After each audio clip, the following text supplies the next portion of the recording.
Aux États-Unis, pirater des données informatiques est un métier à part entière.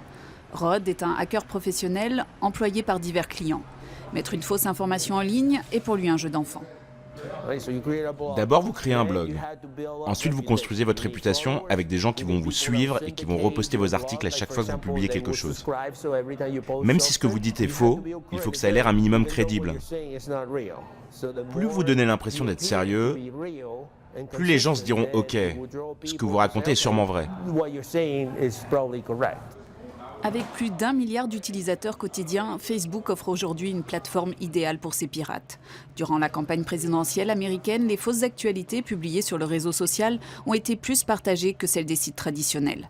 Le géant du net a donc décidé de faire appel au service d'un grand quotidien de Floride pour lutter contre ce fléau.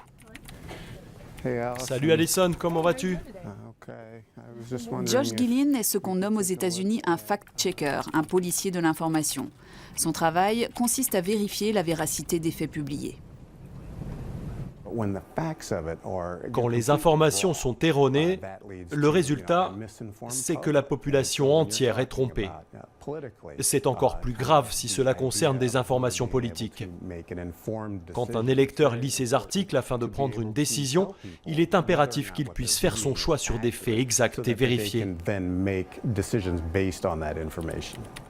Et voilà un exemple. Une information des plus surprenantes vient d'apparaître sur le fil d'actualité de Facebook. Donald Trump aurait été victime d'une crise cardiaque. Photos et articles à l'appui, tout semble vrai. Pourtant, le nouveau président américain n'a déclaré aucun souci de santé. Dans ces cas-là, on rédige notre propre article pour expliquer en quoi cette information est inexacte. On l'envoie ensuite à Facebook.